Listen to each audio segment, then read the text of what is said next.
प्यारे बच्चों, आज हम हिंदी साहित्य जगत के एक ऐसे कवि के विषय में पढ़ने जा रहे हैं जिन्होंने कविता के क्षेत्र में विशिष्ट कीर्तिमान स्थापित किया, जिन्होंने राम काव्य को ऐसा जन जन तक रामचरितमानस के माध्यम से पहुंचाया है कि आज वह ग्रंथ भारतीय सनातन परंपरा में बहुत सम्मान रखता है। रामचरितमानस के नाम को सुनकर आप समझ ही गए होंगे कि हम किन की बात कर रहे हैं। हम बात कर रहे हैं आज गोस्वामी तुलसीदास। भक्ति काल की सगुण मार्गी शाखा की राम भक्ति काव्य धारा, राम भक्ति जो शाखा है सगुण मार्गी काव्य धारा की, उस राम भक्ति का शाखा के प्रतिनिधि कवि गोस्वामी तुलसीदास जी हैं। प्राचीन काल के जितने भी कवि हुए, लेखक हुए, चाहे वो संस्कृत जगत के रहे हों या हिंदी के रहे हों, उन्होंने रचनाएं लिखी, लेकिन अपने जन्म के विषय में कुछ कहीं निर्देश अपनी रचनाओं में नहीं लिखा। अपना जीवन वृत्तांत सही नहीं लिखा। इस कारण से संस्कृत के कवियों के विषय में भी और हिंदी के प्राचीन कवियों के विषय में भी उनके जन्म स्थान से संबंधित, जन्म तिथि से संबंधित बहुत सारी किंवदंतियां प्रचलित हैं। यही अवस्था तुलसीदास जी की भी है। गोस्वामी तुलसीदास राम काव्य के सर्वश्रेष्ठ कवि माने जाते हैं। इनको लोक नायक की उपाधि प्राप्त है। गोस्वामी तुलसीदास के काव्य को विद्वानों ने समन्वय की विराट चेष्टा कहा है। ऐसे राम काव्य के सर्वश्रेष्ठ कवि गोस्वामी तुलसीदास के जन्म के विषय में जो प्राप्त साक्ष्य हैं, उनमें कई संवत और सन में इनका जन्म होना माना जाता है। कुछ विद्वानों का मत है कि इनका जन्म विक्रम संवत 1554 में हुआ, लेकिन 1554 विक्रम संवत को हम जब तिथि के आधार पर, सन के ईसवी सन के आधार पर देखते हैं, तो ईसवी सन में गोस्वामी तुलसीदास का जन्म 1532 ईस्वी में माना जाता है। अब 32 घटाएं अगर 54 में से, 1554 में से 1532 घटाएं। आपको मैंने पहले बताया था कि संवत में से सन निकालना हो तो संवत में से सन निकालने की तरकीब है कि इसमें आप 57 कम कर दीजिए तो सन आ जाएगा। तो 54 में से 57 कम करेंगे तो 1400 में बात पहुंच जाती है।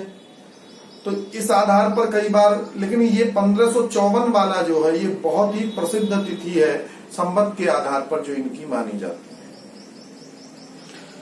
इस आधार पर यदि हम सन के आधार पर जीवन माने, जन्म माने, तो हमें 1589 मानना पड़ेगा। 1589 में से जब आप 57 घटाएंगे 1589 में से जब आप 57 घटाएंगे तो 1532 आ जाएगा। इस आधार पर अस्तु जो भी हो, 54 है, 89 है, हमें ज्यादा जो साक्ष्य मिलते हैं वो 1554 के विषय में मिलते हैं।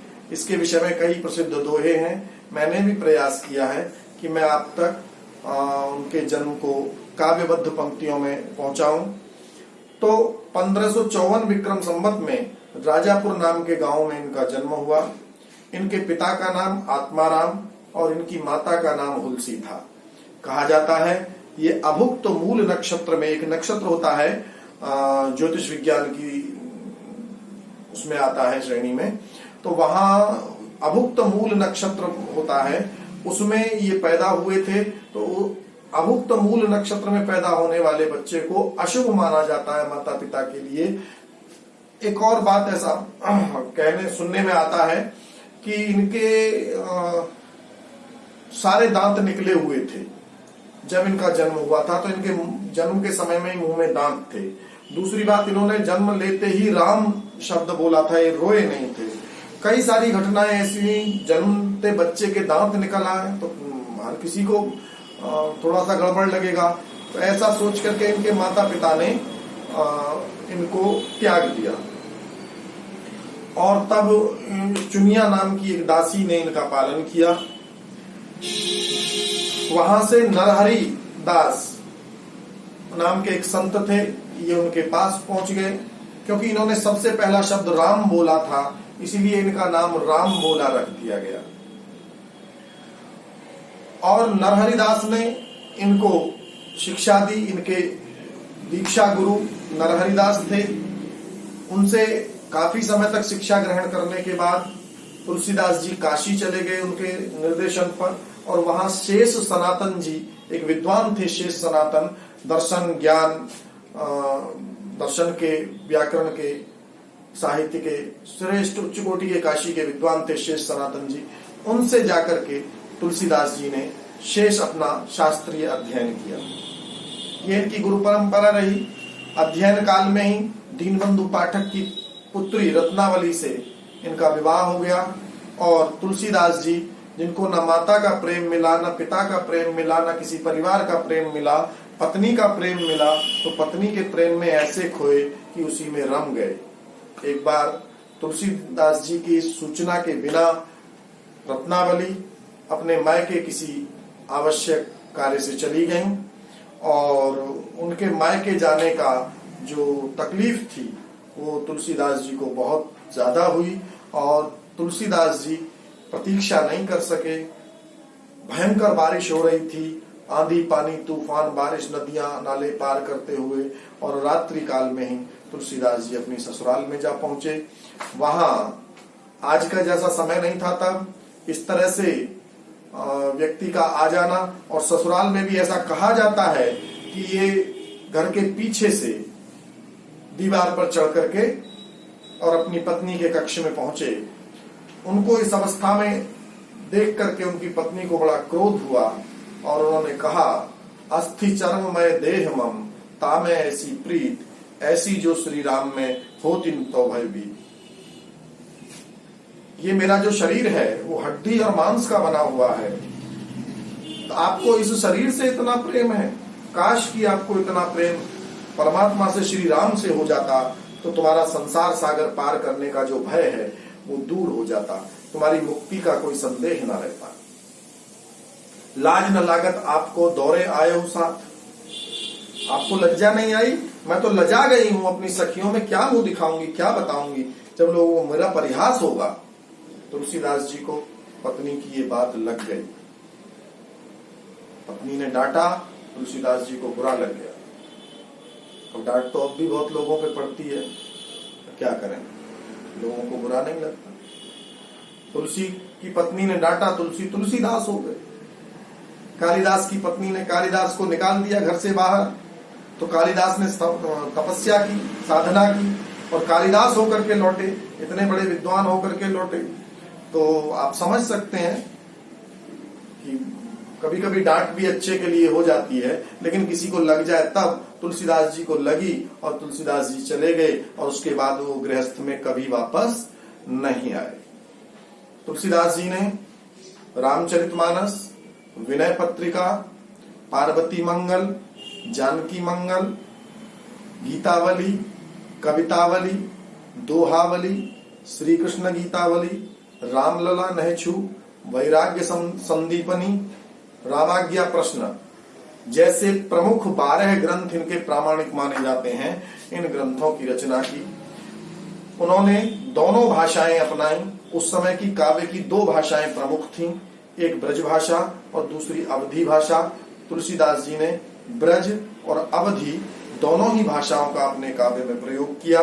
इस आधार पर दोनों भाषाओं में उन्होंने बराबर प्रसिद्धि प्राप्त की। रामचरितमानस की जैसे मैं चर्चा पहले कर रहा था, रामचरितमानस सर्वश्रेष्ठ उनका ग्रंथ है, उनकी प्रसिद्धि का आधार है, जिसमें राम के उदात्त चरित्र का उन्होंने वर्णन किया है। वह रामचरितमानस जिसमें राजा का प्रजा से, गरीब का अमीर से, ज्ञान का भक्ति से, इन सारे विषयों में जो विभेद हैं उनको दूर करके और आपस में समन्वय स्थापित किया गया है, और इसीलिए इनके काव्य को समन्वय की विराट चेष्टा कहा जाता है। इस प्रकार से आप संक्षिप्त जीवन परिचय गोस्वामी तुलसीदास जी का, तुलसीदास जी के बारे में कितना लिखा और कितना कहा और पढ़ा जाए वो ही कम है, लेकिन जितना मैंने बोला है अगर इसको भी व्यवस्थित करके आप लिख याद और पढ़ लेंगे तो आपका कल्याण हो जाएगा। आपके जो 3 नंबर का जीवन परिचय आता है, बहुत बार तुलसीदास का जीवन परिचय आता है, तो वो आपका 3 नंबर का प्रश्न ये तैयार हो जाएगा।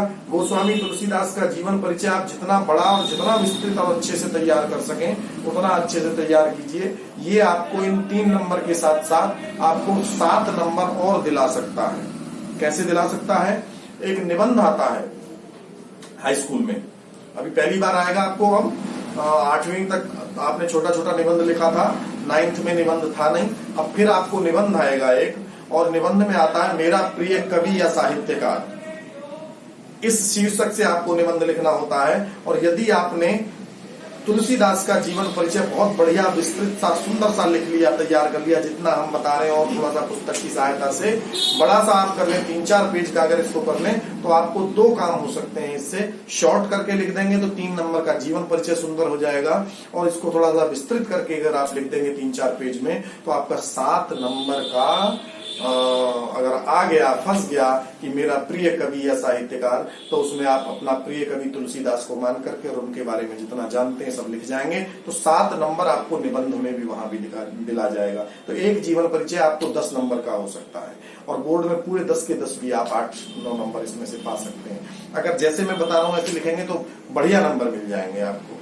ठीक है, अब इसी को जीवन परिचय को जो हमने थोड़ा विस्तृत कहा है, उसी को हमने संक्षिप्त करने की, सूक्ष्म करने की कोशिश की है, उसको आप देखेंगे। 1554 विषय, विषय का मतलब है विक्रम संवत, विषय विक्रम संवत, 1554 विषय, 1554 विक्रम में, विक्रम संवत 1554 में राजापुर शुभ ग्राम। तो गांव का नाम कौन सा हो गया? राजापुर। क्या नाम था? राजापुर गांव। कहीं कहीं कहीं कुछ विद्वान इनका जन्म शूकर खेत में भी मानते हैं। तुलसी दे हुलसी गई, पिता आत्माराम। तो तुलसी को दे करके कौन गई? हुलसी। किसने दिया? माता का नाम था इनकी हुलसी, और पिता आत्माराम, और इनके पिता का नाम आत्माराम। पिता आत्माराम नरहरि पाठ पढ़ाया। इनको ज्ञान प्रारंभिक शिक्षा इनकी किसने की? इनके गुरु कौन थे? नरहरि, संत नरहरिदास। पत्नी रत्नावली है, पत्नी का नाम क्या था? रत्नावली थी। और रत्नावली का इनके जीवन में किस लिए महत्वपूर्ण स्थान है? उससे पहले एक साधारण सामान्य युवक थे, पढ़े थे, लिखे थे, विद्वान हो गए थे, वो सब ठीक है, लेकिन तुलसीदास बनने की तरफ नहीं थे। एक सामान्य नागरिक की तरह, एक सामान्य व्यक्ति विद्वान की तरह उन्होंने विवाह भी रचाया, विवाह भी किया, पत्नी से प्रेम भी किया, और वो सामान्य नागरिक मात्र थे। लेकिन जब रत्नावली ने उनको फटकार लगाई, तब तुलसीदास के मन में जगा कि नहीं, ये संसार तो व्यर्थ है, अगर संसार में सच्चा कुछ है तो ईश्वर का प्रेम ही है। और उनका प्रेम फिर मानव प्रेम से बदल करके ईश्वर प्रेम में परिवर्तित हो गया। तो रत्नावली का इनके जीवन में जो महत्वपूर्ण स्थान है वो इन्हें मुक्ति का मार्ग दिखाने के लिए है। पत्नी रत्नावली मुक्ति का मार्ग दिखाया। ब्रज अवधि के सुकवि, ब्रज और अवधि 2 भाषाएं हैं, ब्रज भाषा और अवधि भाषा, ठीक है ना, अवध प्रांत में बोली जाने वाली और ब्रज क्षेत्र में बोली जाने वाली। तो ब्रज अवधि के सुकवि इन्होंने, और सभी शैली अपनाई। उस समय की जितनी भी शैली थी, महाकाव्य शैली, खंड काव्य शैली, वो सब, मुक्तक शैली, सारी शैली इन्होंने अपनाई, सभी शैली अपनाई। 1680 घाट पर सदगति पाई। और संवत 1680 में, कितने में? संवत 1680, 80 गंग के तीर, श्रावण शुक्ला सप्तमी, तुलसी तज्यो शरीर। श्रावण शुक्ला तीज शनि, श्रावण शुक्ला तीज शनि, ठीक है, शुक्ल पक्ष था और तृतीया तिथि थी, शनिवार का दिन था। तुलसी तजो शरीर, संवत 1680। एक असी नाम का घाट है वाराणसी में। वाराणसी में एक घाट है, असी घाट है, जिसको तुलसी घाट के नाम से भी अभी जाना जाता है। तो उस असी घाट पर संवत 1680 में इन्होंने 1680 घाट पर सदगति पाई, इन्हें सदगति प्राप्त हुई, इनका मुक्ति हो गई, इनकी मुक्ति हो गई, इन्हें मोक्ष प्राप्त हुआ। ये इनकी प्रमुख रचनाएं हैं। आप इतना भर करेंगे तो आपको मैंने बता दिया, एक तो 3 नंबर का जीवन परिचय है ये, और साहित्यकार के रूप में अगर आप निबंध की तरह इसको तैयार कर लेंगे तो आपको किसी भी परीक्षा में ये 7 नंबर आपके निबंध के भी, चाहे आप हाफ ईयरली में करें या प्री बोर्ड में या एनुअल एग्जाम में, ये आपको 7 नंबर वो भी दिला सकता है।